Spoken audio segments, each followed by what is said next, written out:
We'd like to thank our legislators for being here with us to provide an opportunity and insight of what they do at the Capitol. So first up, we have Representative Mark Nakashima, representing House District 1.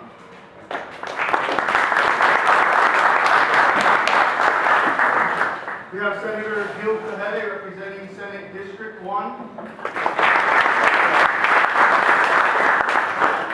And we have Senator Malama Solomon, representing Senate District 4.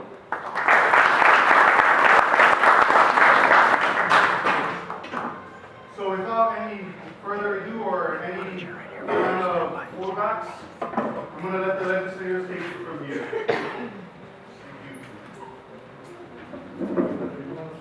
Go ahead. I'm sorry. I'm just trying to talk, with my natural voice, and hopefully it's loud enough for those people back there. And that is starting our time. I'd like to thank Mike Alameda. He's my staff at the Senate. I have two full-time staff, and Mike is my legislative aide. Also, I'd like to thank Senator Solomon for driving all the way in from Rep to be here, and also Representative Mark Nakashima. Representative Cliff Suji is still in Honolulu, doctor's appointment. The public come by a little bit later. So we'd like to get started as soon as we can, so we'll allow time for you to ask some questions. And also, myself, I'll still be here, and if you have any pressing issue that you would like to discuss, I'll stay here as long as you want me to be here. Of course, I live in Hilo, representing District 1. So I'm here to serve you, and want to get on with the town meeting. Yes, thank you very much. Aloha, Mike. Anyway, I chaired the committee on wildland this past session, and I have a handout that I have prepared for you to look at some of the accomplishments. I represent the District 4, Senate District 4. I come right out to where Honolulu is, and then I go straight from town, and I go all the way to North Point. So what we've done today is that we put together a PowerPoint, and maybe we could just go through it, and we can have questions and answers. Thank you.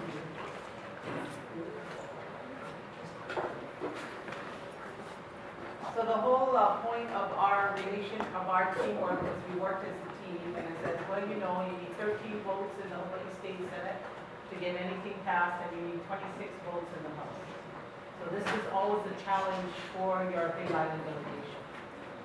These were some of the resolutions that I was interested in putting together. My constituencies have expressed a great concern about the high cost of inter-island airfares. So we have a resolution that was introduced that requesting our Hawaii Congressional Delegation to propose amendments to the Airline Deregulation Act so that we in the state of Hawaii will have more control over our airline transportation between our islands. Okay? Next. This is a committee on water and land. This was our, the kuleana of the Department of Land and Natural Resources is, and I have a little mana'o in there. It tells you the immensity of the committee. It involves over 3 million acres of public land. It has a budget of approximately $780 million. And of those 3 million acres, over 1.2 million are situated here in the island of Hawaii.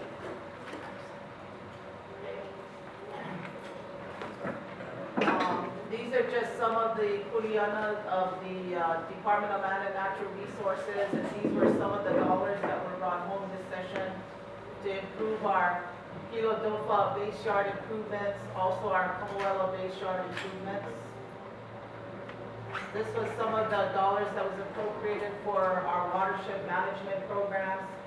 As you know, the governor had embarked on a very ambitious program when he took office to get more of our watershed lands protected. And it's no big secret, global warming, watersheds provide portable water, our drinking water.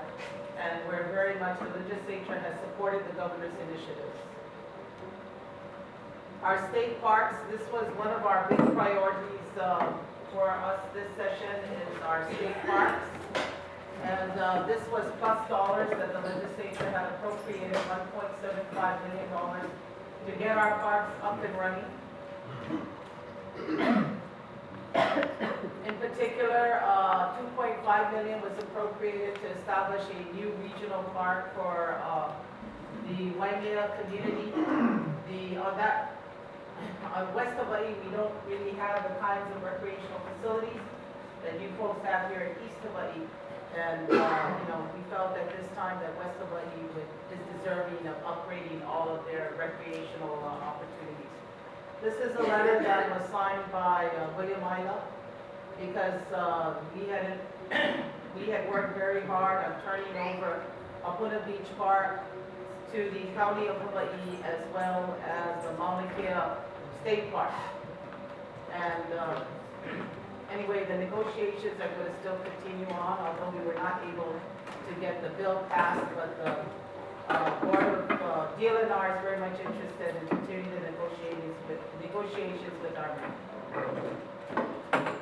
This is all of the agricultural dollars that were appropriated. Maybe you want to speak about that, Mark? So I think one of the things that were very important this year was ensuring that we were able to ensure the provision of irrigation waters to agricultural land. And so the items that you see there were to continue to ensure that the irrigation systems of the Waimea become strategically viable, and that active food plant upgrades which are sorely necessary, because that's a very old facility put in place.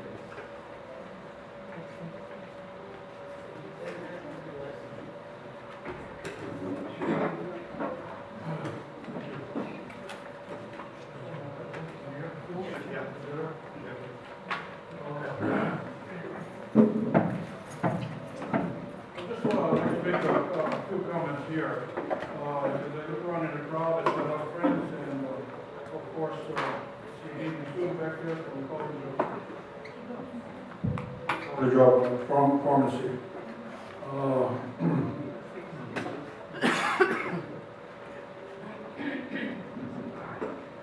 I served 3 sessions in the Hawaii State Senate, and I cannot say enough of my colleagues that are here this evening with me. I cannot say enough of the help and support of Senator Solomon. She has been a tremendous asset for me as a freshman senator. I first went there in January of 2011. And all through the sessions, we worked closely together.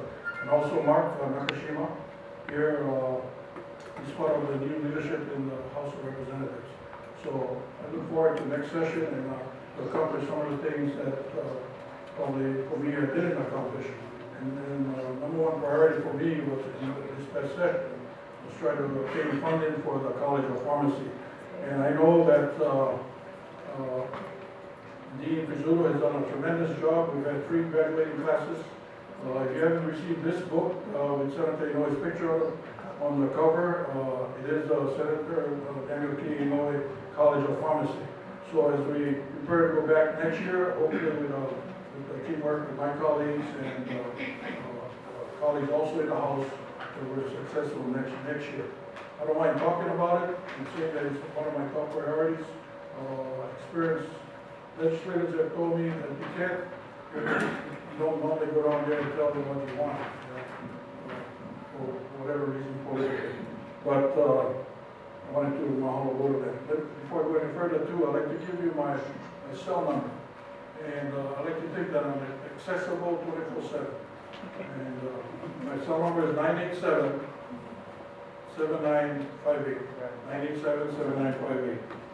Another, I wanted to make a comment in regards to the governor, Governor Abercrombie. He appointed me, as he appointed Senator Solomon also. Whether you're for him or against him, I consider the governor a friend. He makes tough decisions. And ultimately, all of the funding that we obtain, if we're lucky enough to obtain it in the House and in the Senate, working together, and when we reach the day of city line, when everything ends, then it goes to the governor. So the governor is the power of the pen. He either vetoes or approves the bill, it becomes law, doesn't do anything, but he informs us, the law is gonna push him a particular bill, and then that it will become law. Another very important thing that the governor does is he releases the money. So anyway, I just wanted to mention to you those things that we move forward. Regarding the slide that's before you, and I'll try to go be brief about it, and you can see it, so I don't need to mention too much about it. This past session, I worked hard with my colleagues and got started with an aviation program here in Hilo.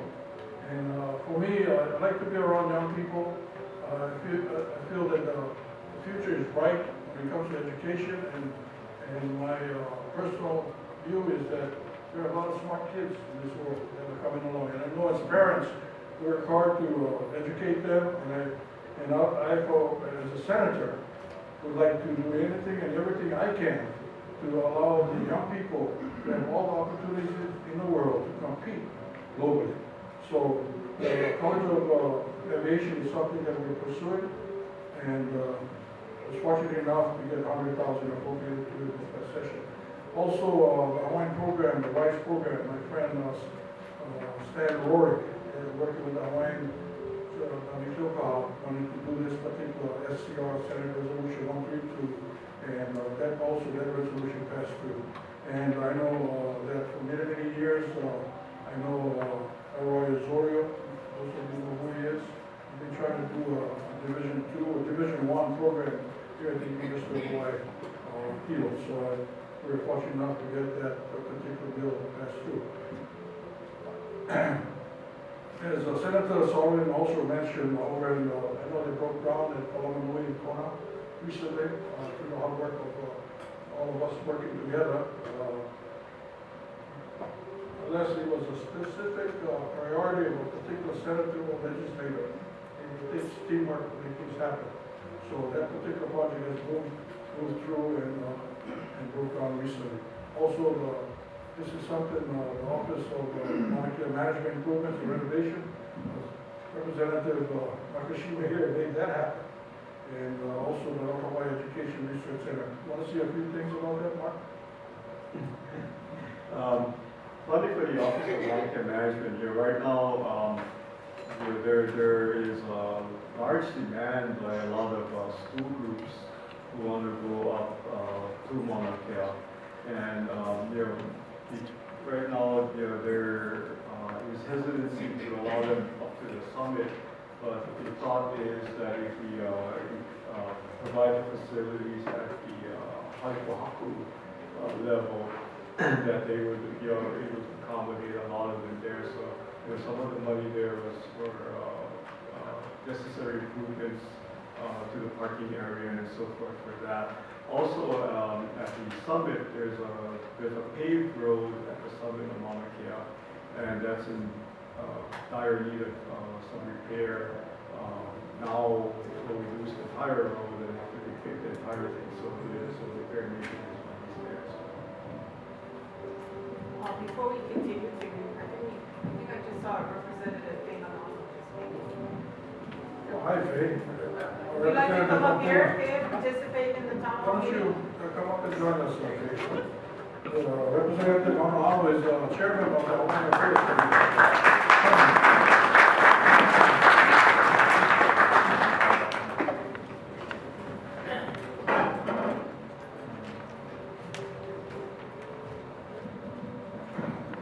The next slide is pertaining to UH Hilo, some of the monies that got appropriated, and I'll let you go through it. Some of the monies that was appropriated by the legislature. I have to tell you, a lot of these monies ultimately goes to the governor, and he has to release it. And what I found out, sometimes it takes forever to get things done. I know that when I first walked on board, I know that the Waina playground and parking lot was on, monies had been appropriated, not by myself, but I think it was Clifton Suji, Representative Suji had passed, worked hard for it. And, so it hasn't broken down, it's still moving through the system, but it's getting real close. The next slide is pertaining to Hawaii Community College, $4.485 million. Improvements in electrical campus. Things that need to get done. As far as the district, in the DOE, $1.484 million is appropriated all to the different high schools, the Sylvia High, Hilo High, Hilo Intermediate, Columbia Elementary, Colorado Elementary, and Gil Kahele Elementary. Next slide. These are monies that have been appropriated for the rest of the schools in our area. Oregon High School, Lebanon, even up to Kohala High School.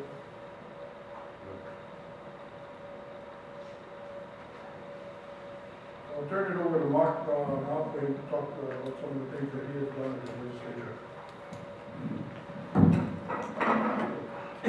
My slide's a little bit different from everybody else's.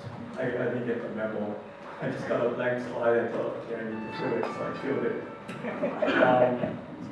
But one of the projects that I've been working on has to do with renewable energy. And for the other one of the things that I'm hoping that we're able to introduce is a hydrogen economy. Right now, with the plug-in electric vehicles, you have about 100-mile range. It takes about 8 hours to charge. And so for those of us on Hawaii Island, it's not really a feasible thing to do because maybe you can putter around town. But for me, if I come in from Molokai, I probably won't get home. With these hydrogen fuel cell vehicles, the characteristics are very similar to gasoline vehicles.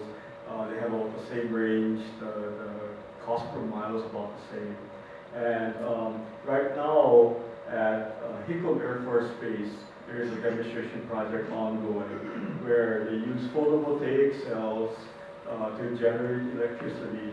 The next slide over is the electrolyzer. This piece of equipment pulls water out from the ground. Hickam is right at sea level, it's right by Honolulu Airport. So you go down 6 feet and there's brackish water there. It pulls the water out of the ground. It desalinates it, it purifies it, and it splits it into oxygen and hydrogen. It collects the hydrogen in the tanks there. There's a pumping mechanism that you see in the next slide, and then at the end there is a hydrogen fuel cell vehicle that runs off of this hydrogen that they make. And this is going into its completing its second year of testing. And what we're hoping for is in 2015 we'll see worldwide commercial availability of these fuel cell vehicles. Right now, this is a GM vehicle you see there. At the bottom, the diagram there is a Toyota vehicle. Right now in California, where they actually have hydrogen fueling stations, you can lease BMWs and Hondas that run off of hydrogen. And the nice thing about hydrogen is that when you burn hydrogen, you get water. So there are zero emissions coming out of these vehicles. And for California, emissions is a big thing. So California is leading the way in the hydrogen fuel cell technology. And what I'm hoping is that we follow very closely behind on that. I've been, since my second year in office, I've been talking about these hydrogen fuel cell buses that were supposed to be here in, I think I was told, like November 2010. Okay, it's 2013, the buses are still not here. The latest deadline they gave me is the end of this year. And basically the holdup is the electrolyzer to make the hydrogen on this island. Legal issues and liability issues, and hopefully we'll have the electrolyzer in place. And as soon as the electrolyzer is in place to make the hydrogen on this island, the bus is waiting for us. So we're putting on the barge and send it over.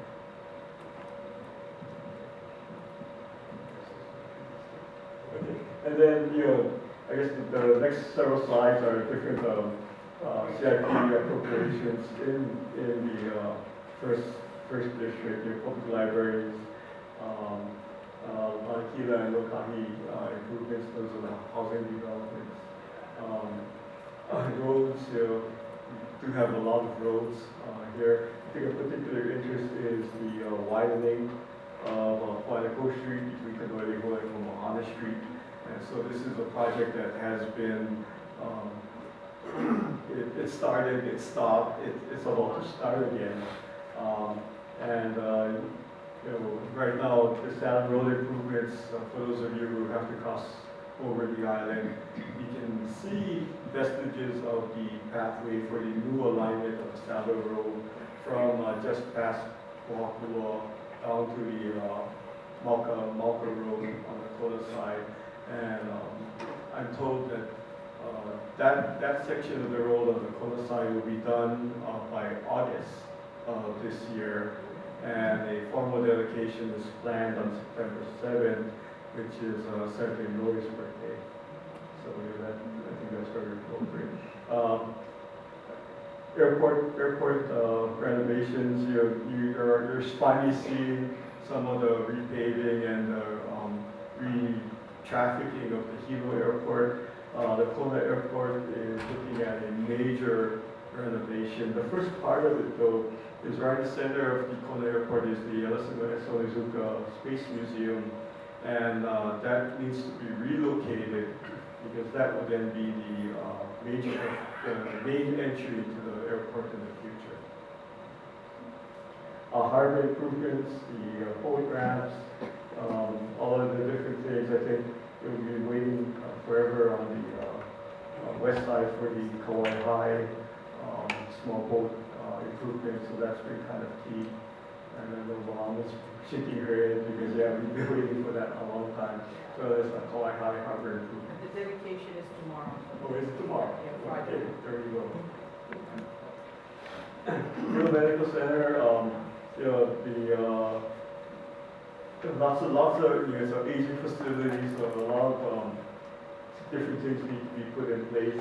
Of particular benefit, I think, to us was House Bill 417, the primary care training program, which is a medical residency program that I think a lot of you, I know, have been involved in, gathering donations for, making sure that that program continued to survive when the state funding was never released for this program. And now we got $1.8 million. Well, what happened is, with this program, they need to establish a 5-year track record of the need before they can take their first resident. They now established a 5-year track record. The first residents are expected before the end of this year. They'll bring in 4 residents a year for 3 years. So by the third year, we'll have 12 residents practicing in Hilo, learning their trade, honing their craft, and hopefully, as the statistics will bear out, they will make house here in the islands and stay to care for all of us. 5 years ago, when I ran for office, the statistic I cited was, the doctors that are serving us now are wondering who's going to take care of them in 10 years. So it's 5 years now, so they're now wondering who will take care of them in 5 years, and hopefully these people will come online just in time for that. Additional upgrades, Hilo Medical Center, Kona Hospital, for Kahala Hospital renovations and upgrades, Salvation Army, further healthcare, adult daycare service is significant for the Bigana community. This is the facility that's going to go next to the HUD, elderly housing project off of Moholy Street. These were additional granted aids that were given out by the legislature this year. And the judiciary complexes.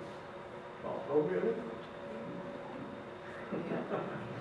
Okay, and then Department of Defense Youth Challenge, which is a very significant program ensuring that high school students who have dropped out are encouraged to continue to work toward their graduation and are really turned around by these programs. So we're very fortunate to have that here on the island. The seawater upgrade, so there's a lot of hope in the Malama project on the west side. Okay, thank you.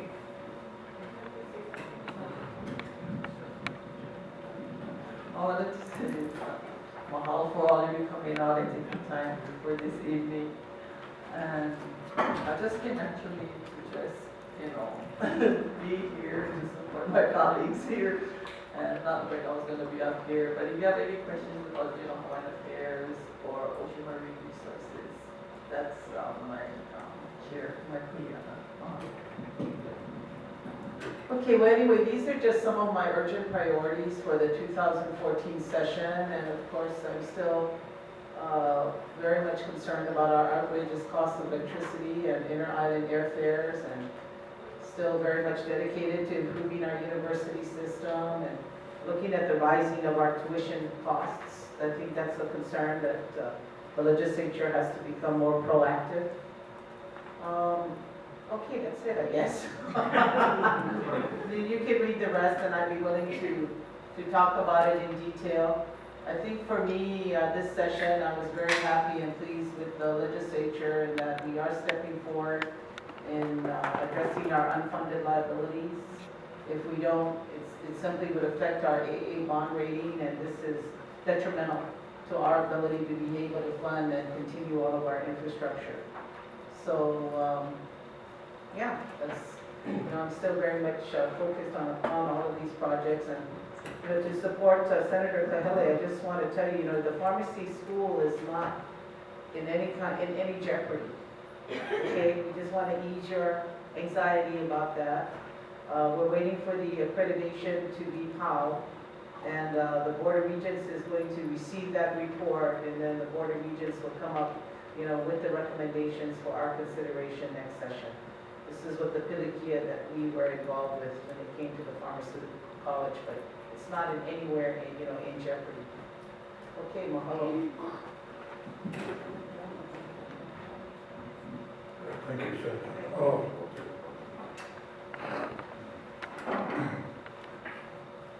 I sit on 5 committees. Hawaiian Affairs with Tourism, which has been joined in the Senate, and Transportation, Ways and Means, and sit as Vice Chair of Higher Education with Senator Nakashima. Speaking about the unfunded liability, I was just up in Chicago for a few days with my family, just took a little break, and I picked up I think it was the Chicago Tribune, and on the front page, the legislature just adjourned, and they did not address the unfunded liability regarding pensions. 400 billion. The state of Illinois, is 400 billion back. And they have attempted to adjourn, and we got a Democratic governor, we got a Democratic Senate, and a Democratic House, but they never addressed it. There was one other issue that I thought was very telling, but it escapes me right now, but other states across the nation face same problems that we do. In the areas of education, state employees, and so forth. But this administration, this legislature, made an attempt. I know it's 100 million, but it's still 100 million. It was never done in the past, and the efforts of the government and the legislature here, and my colleagues made an attempt to take care of that unfunded liability. Off the top of my head, as I look around, I see the student housing that's taking place here, has been built over in the airport. The cargo facility is happening.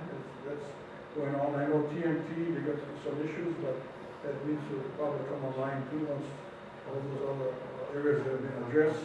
I'd like to say another thing too is I try to work closely with the county administration. I know my colleagues do too, with Mayor Kinoy and his staff, making things happen. I know as we speak that project out in Kau, the $17 million gym. That's gonna be a big asset to that community. It's taking place, a little bit here regarding, historic, some sites were found, and I know there's a member here from the Burial Commission. They looked at it, and then that project is continued.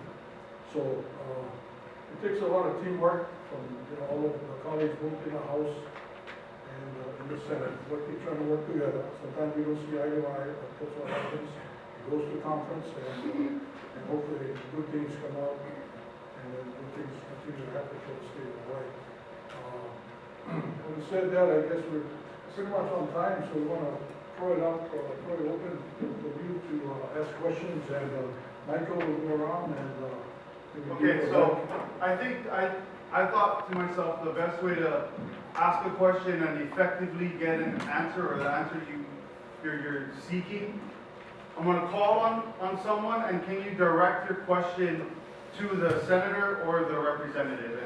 And if they can't answer it, or someone else can answer it better, then they can give it off to someone else. But try and direct it directly to the legislator. So we'll start with a question. I'm sure a lot of you have some. So let's see let's see hands up in the air to see who wants to ask a question. Okay, I think that's manageable. So we're going to start right here. Ma'am, please. I want to ask about, Oh, there you go. I want to ask about the hydrogen generation and the plan for the geothermal plant. There was a small pilot project planned there, but it seemed to be part of a much larger project that involved geothermal expansion. As you know, a lot of people have issues with geothermal. I do think in 30 years, still, there's a leak. Last week, the residents smelled it, and other people, officials, had trouble finding it. Anyway, I'm wondering what's the status of the big overall project, and what steps would be taken to protect the community from the geothermal impacts?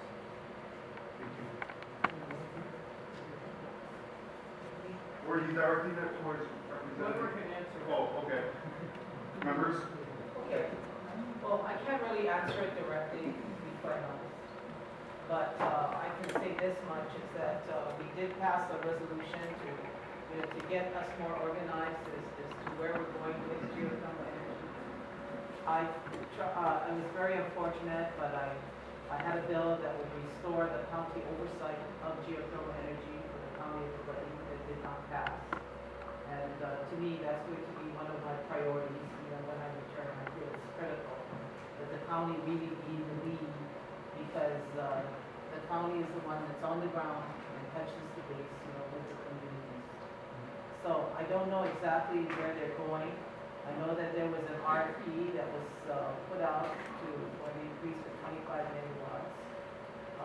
I'm very much concerned too as far as the safe development of geothermal energy, but at the same time, I'm a very strong supporter of geothermal energy. We've been working on this project for over 30 years. I just returned home. I just went to New Zealand, and I went to an energy conference, and I've seen what the Maori Nation has done, and it was really impressive. They have a geothermal energy facility that's generating 350 megawatts.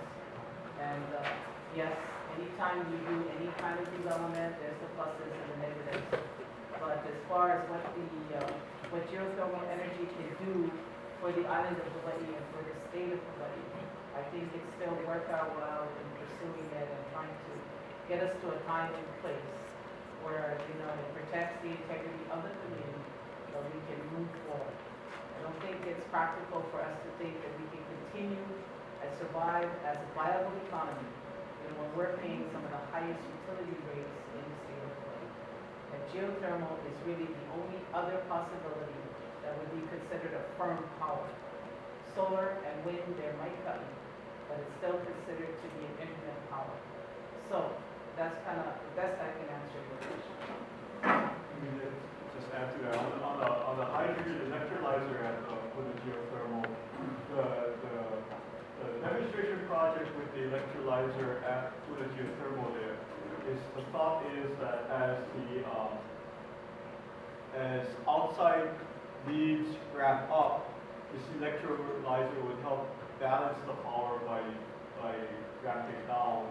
And as needs outside went down, this would ramp up. So it would use the current level of electricity being generated by the geothermal. It's not part of the proposed by help to increase. It actually is just to help. The demonstration project there is one, to make the hydrogen for the buses, but two, to demonstrate that these electrolyzers can help balance the power. Further, for myself, I see all of the renewables as real potentials for these hydrogen electrolyzers. Because right now, the majority of the renewable energy doesn't go onto the grid. However, each one of those renewable energy endeavors are predicated on selling energy to Hawaiian Electric. So, you can only, really you build your thing so you can sell energy to telco, but then they don't necessarily buy all of it. And so, that's why that limits the availability of, or the potential for renewable energy on this island. In my mind, if you had hydrogen as an alternative to selling electricity, then that opens up the potential for a lot of other renewable energies to come online with the intent of making hydrogen as opposed to just selling electricity to telco. And that would increase the number of potential endeavors out there making electricity. And then once we have enough, then we can just turn off the generators and be done with it. So that in my long-term view, that's what I'm looking at. It's not predicated just on the geothermal, but it's a potential of using the curtailed energy in all renewable energy opportunities. Thank you, Representative. Okay, show of hands, next question. So I'm just gonna try and walk my way through like this. So let's try and make this effective. Please direct your question if you can. Hi, my name is Paul Levin, part of the Game Management Advisory Commission. And I guess my question would be to all of you guys. I see a lot of this appropriation for all these other departments. My big question is probably simple on, what are you doing for the hunters and fishers, of our island? I look around this room and I can pretty much guarantee you that everybody in here has been touched in some way by one of these people, either their uncle, their auntie, their family, either a hunter or a fisher. But I see all of this, and I don't see anything helping those people in that community and that lifestyle that we have over here. Thank you. Okay, well, I guess that's me. Your question is well taken. And I think that this is a problem that we've been struggling with here, especially on the island of Hawaii. And as I've been engaged now with the Department of Land and Natural Resources, what has happened is that the department has this problem with the governance of their own department. And the reason for that is, and I wasn't there for 12 years. Okay, I dropped, I was retired and then I came back. So what had happened is that the previous administrations have forced DLNR to fund a lot of their positions through federal mandates and federal dollars. These federal mandates and federal dollars come in direct conflict with we having the ability to provide, more resources for hunting and fishing. I just, it's complicated. I just can't really, in these brief moments, explain it to you. So what we're doing now is that we're unraveling all of this. Because a lot of times what's happening is that we have biologists, for example, that are in charge of our fisheries. Well, biologists are more interested in fish counts. They're more interested in those kinds of thoughts, and they're not really focusing on, fishing in terms of as a food resource, fishing in terms of sustainability for a lot of families, fishing in terms of recreation. but their mandates are different than what are the mandates of our Constitution that says that we have rights to be able to use these resources for those purposes. So right now, I'm in the process of untangling the web. And believe me, it's huge. It is huge. Because it has been going on for years and years. We have over 300 positions now that are funded by federal dollars. And believe me, that department is not going to give up those dollars. And a lot of these funded positions, like I say, affect our hunting and the use of our public lands, which in my mind come into direct conflict with our Hawaii State Constitution. Yeah, and not to mention the Hawaiians' manao and the Hawaiians' right to use, you know. So, I just can't, you know, say much more besides that, but I'm on it, and we're trying to work it out, and we're trying to kind of unravel it all. But it's complicated. Of course, I have a solution, but I won't go into it tonight. You know, I've been known how to solve problems in a radical way. Okay. Thank you, Senator. Okay, next question. Okay, please, here you go. Thank you. My name is Tim Reese, and this question is transportation tax related. Sorry, I haven't been following the legislature enough to know which one you might best answer. This is I love to talk here about future transportation and how we're going to get there. I know you guys are working hard on it. Me, I'm trying to get around my '89 Toyota Camry, so I'm trying to keep that affordable. Now, I know revenue's been so hard to get that if you want to cast a net and pull in money from a broad resource, motor vehicle registration and fees is extremely tempting to both state and county legislators. However, 8 years of history with territorial and Hawaiian legislators, they said, do not open that can of worms of just let the counties run free with whatever they want to charge. Our county has been overcharging on one particular fee. I won't get into the whole thing here, but where the state language is very clear on what they can charge up to a maximum of. Nowadays, $200 to $300 to register a vehicle. There's a lot of people in this room that's putting a harder, kick into, and a lot of students here going to this school. Many of us in East Hawaii, we get around in $1,000, $1,500 cars, and there's always a joke about pulling beaters in that. My point is, I think there's something that needs to be done in light of these fees going up, which I understand. Hawaii County was lagging behind the other counties.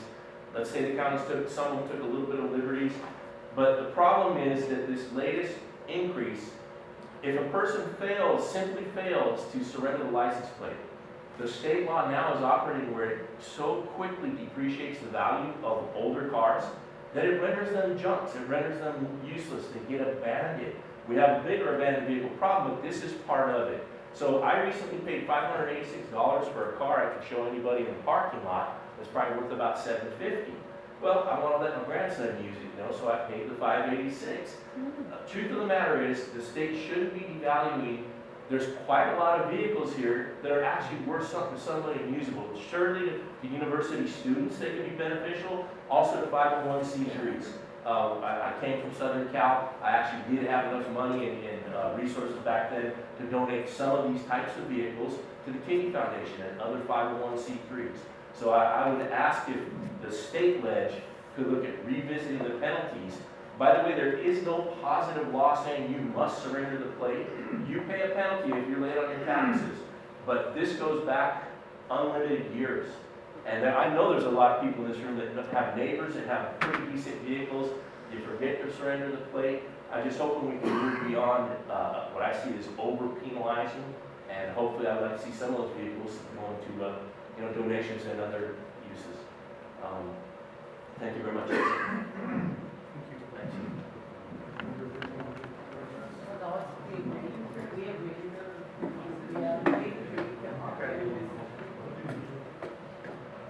Okay, we'll take it to the back. Here you go. Thanks very much. So I know many of you. I'm John Pizzuto, Dean of the College of Pharmacy.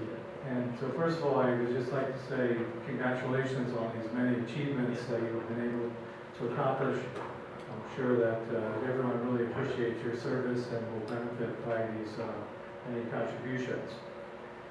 So Of course, the college pharmacy came up short this year, and I'm not going to go through our numerous contributions ourselves, because I'll take up until past 7 o'clock.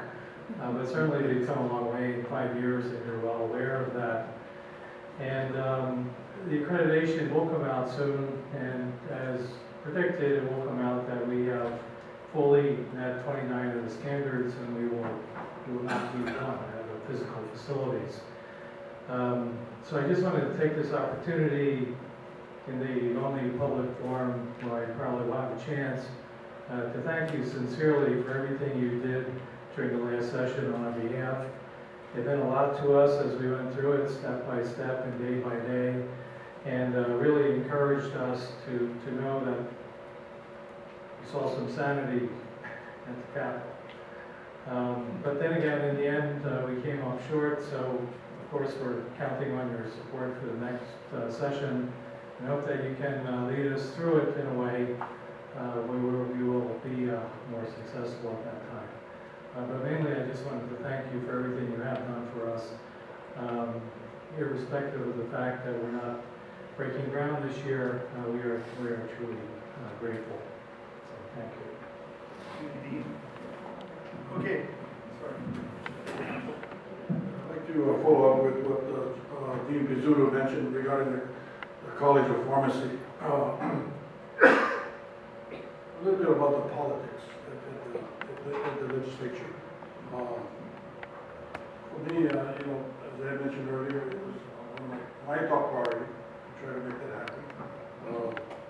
I know that Gerald Daniel, the former liaison here at the University of Hawaii, worked very hard.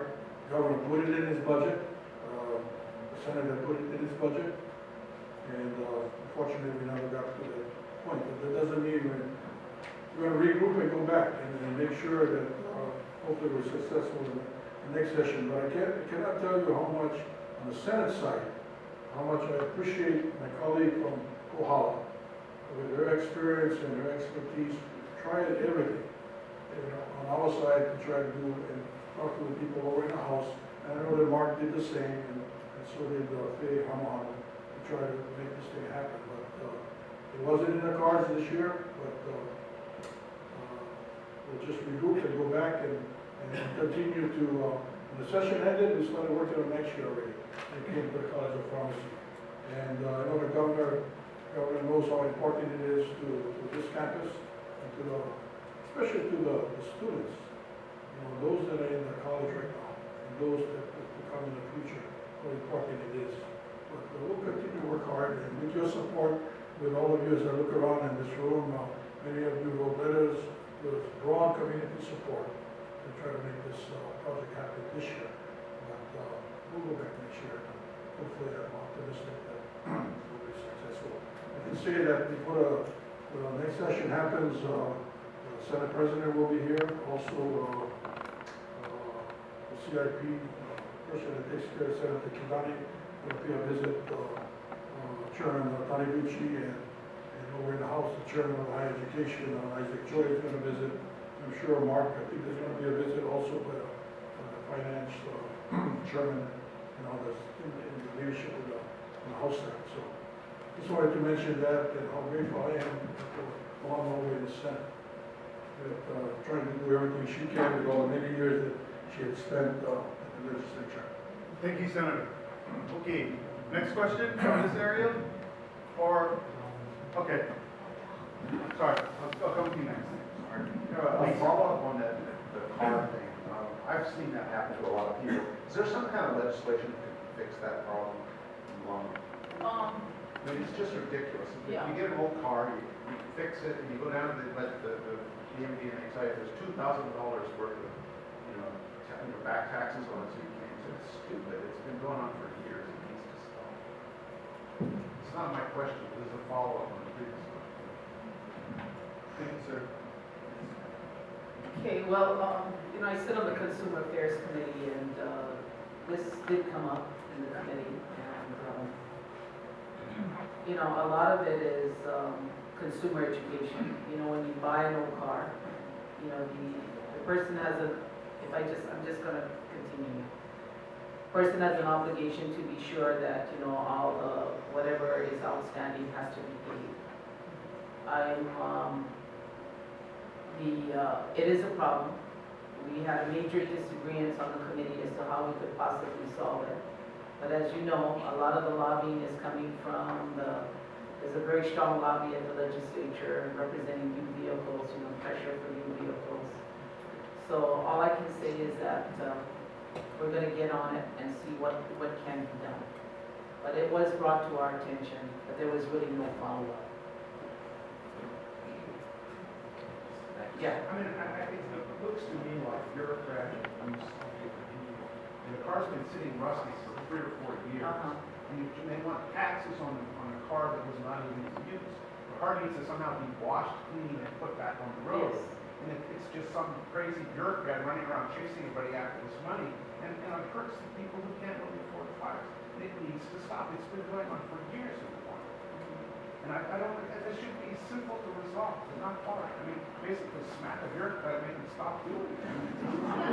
Yeah, no, I agree. I mean, well, that was kind of my response. You know, no, I'm sure, you know, that's kind of how I react to a lot of things. You know, because I can't really understand what the problem is. You know, it's just going around in a circle, you know, year after year, you know, can't we solve it? And you're right, it's a whole big bureaucratic, you And we know. have it on Woodsman's office too, right? Yeah. Why can't they do it? I think the guys Okay, well, I kind of absolutely- asked all those questions too, and I never really got answers, but we will. Well, I can't solve it. God. Yeah, we gotta take it on head on. Thank you. Yes.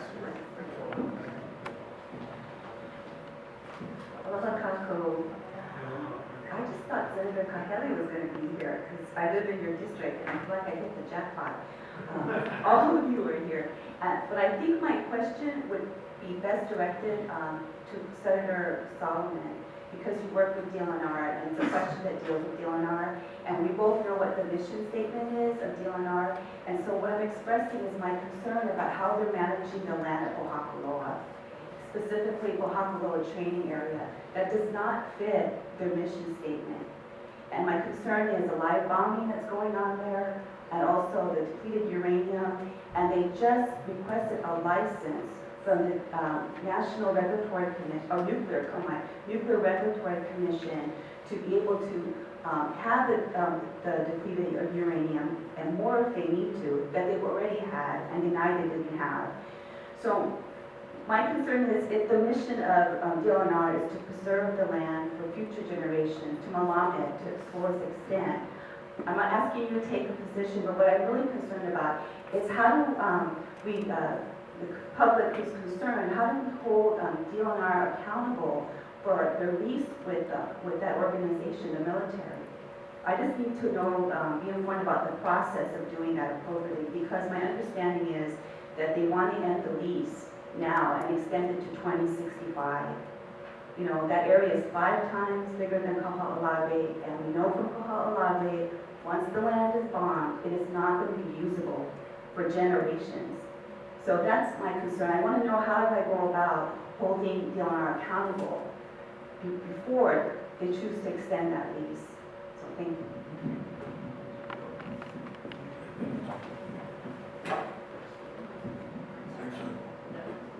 You don't mind, No, and I can say something. I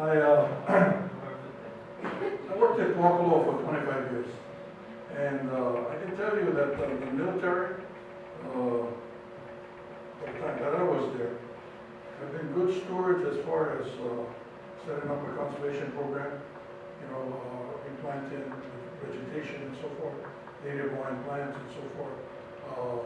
But some of the areas are still used for ranges. And when you did mention that, I thought to myself, having driven over the Saddle Road recently, the Saddle Road would never have been built without Buffalo. And through the efforts of Senator Inouye, that's how that road got built. And I think when it's completed, it's going to take us, you know, it brings both the east and west side closer together. I got to tell you, I drove that on that road when they had every few hundred feet or few yards, they have big holes in the road. Today, you got a beautiful road, I know people, you know, there's gonna be more and more traffic up there. And, Monarch State Park is something that Senator Solomon and I tried to turn it over to the county to make it a state-of-the-art state park, the use of the road. But the military has been, I think, has tried the best in working with the community. As far as the hunting, I see they open up more hunting areas up in Boacolo. I'm a veteran of the military, I was in the United States Marine Corps. My son's he's a C-17 pilot. There is a necessity, you know, for the military. And we might have a difference in opinions as far as the training area at Boacolo, what they intend to do. As far as I know, I wasn't aware of any type of depleted uranium up at Boacolo that was being used. They might have, I think there was a study that done, they had a little bit, I guess it showed. But I'm a supporter of the military. Boacolo employs a lot of civilians up there too, and will continue to do that. So, I mean, that's my knowledge regarding the military at Boacolo. And talking about hunting earlier, and I know the gentleman left, but Solomon, Senator Solomon, and I'm sure my colleagues, the rest of the House also, we're against eradication of any type of animals from the air, aerial eradication. So I just wanted to share with you my thoughts as far as the military. The Saddle Road would never have been built. I mean, with the good, you gotta get the bad. You know, I mean, a lot of it, and I understand where you're coming from. And I hope the world, I mean, I'm all for peace and everything. And I'm hoping that there's a perfect world, and my children, their children wouldn't have to go off to war. And the United States would never be involved in any type of war anywhere else in the world.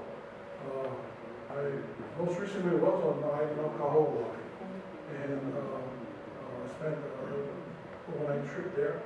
And they are the Kirk, Kahole Island Reserve Commission is they're revegetating the whole island, and the island is coming back. They only drove too many parts of the island, and anyway, that's my knowledge regarding Boacolo. Okay. And approach the legislators after. I really want to get to a couple more questions before we wrap it up. I'm sorry, I really am. For Rep Kahele, on the aviation flight training bill, you were successful in getting legislation for a program coordinator for this year. Where do you see the legislation going in content for the next fiscal year in the legislative cycle?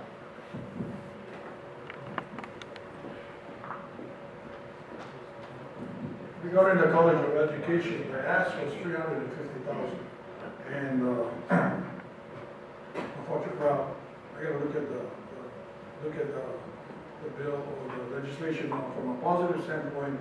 We got the $100,000, and the university working with Kansas State to find a coordinator to start the program. Now, next year, I guess we'll go back and ask for whatever the legislature, working with my colleagues in the House to make something like that happen. And with your support, and with many others here in the community that wrote letters of support, supporting the College of Aviation. Thank you, Senator. Okay, so we're going to take another question here, and then we'll take one more, and we have to wrap it up. The latest is 7:05. I can't go past that. Thanks, guys. My name is Dwayne Vicente. The web can be traced all the way back to 1887 with the Bennett Constitution forced upon King Kalakaua by foreigners who was armed. And the Reciprocity Treaty, which the United States illegally stationed its navy at Pearl River, which everybody referred to as Pearl Harbor. And that's where the actual takeover, and that's why the federal mandates go all the way back to 1887. And in 1893, the Queen had signed the lottery bill that was removal of the Queen because of the termination of the taxes allowed the foreigners to vote. Even when you talk about public lands, that goes back to the Northwest Ordinance of 1787, which most people refer to as the Monroe Doctrine. We have no public lands here. It's either designated crown or government lands.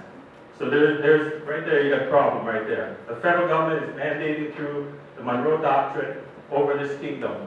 Even gun control is right now under federal law. It's Title 10, Chapter 134. That's Congress power over the Navy, the Army, and the state militia. And a lot of people went to jail because of that. Gun control was imposed by the United States.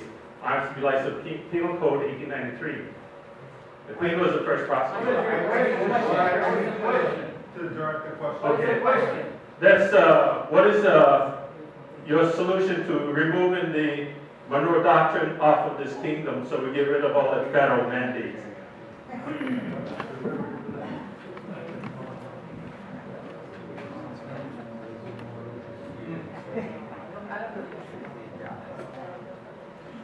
Okay, we have no comment, so please, one more question and then we can wrap it up, so. Okay, we'll take two more questions. As president of the Hilo Grandmothers Club, I was asked to ask you what is being done on domestic violence on our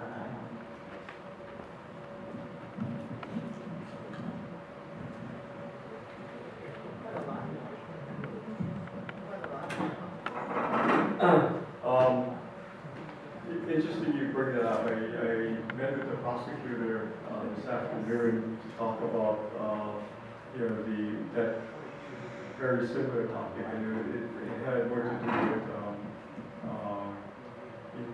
people taking advantage of the elderly. And the number that they gave me is that since the new prosecutor took office, they counted 400 cases of elder abuse and fraud and things of that sort. And the statistic that they cited is of the 400 that they know about, chances are that there are only one in four are actually reported. So it's 4 times 400 in the short period since the election.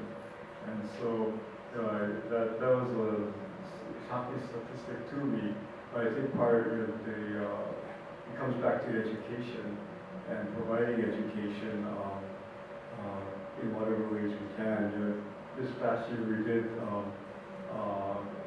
introduce a number of Kapuna bills that passed through the legislature.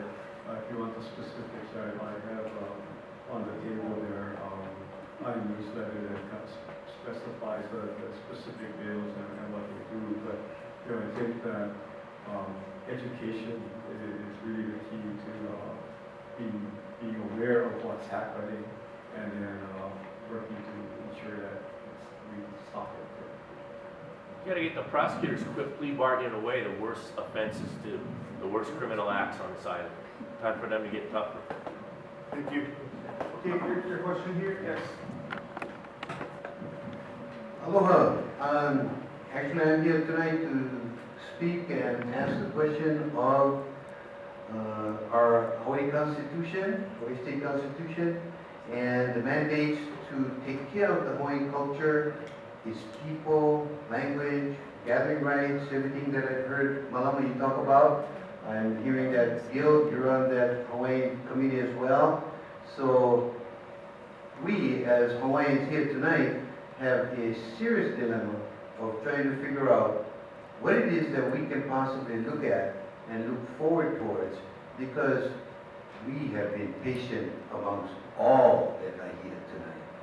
We have been patient for 120 years of this overthrow, this illegal situation that has come into play.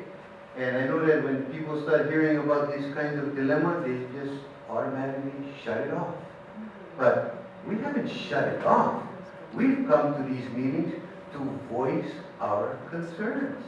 So, as a reminder tonight, I'd like to, and I'm not trying to say you're doing a bad job, I'm just here to remind you that we are very much watching what is happening, and we'd like to know, when the governor talks about Act 195, which recognizes the Native Hawaiians, what is that all about? Because we're very much puzzled with the fact that the state is creating its own initiative because the federal government is looking at this as just a race-based entitlement. But we are the host culture. So when we look at this, we're amazed at how we can be neglected. And still we talk about Hawaiiana, we talk about Marimana that was right here, everything. What, are we more concerned about Kula and Mele? We should be concerned about the people. Thank you very much. Thank you, sir.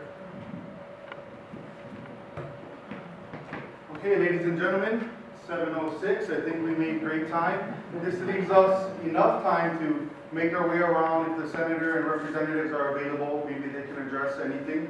Before you leave, please, right here to our table on the left, we have, my left, we have refreshments and beverages. So please help yourselves on the way out. But other than that, thank you for coming. And I know these legislators appreciate your feedback. Thank you.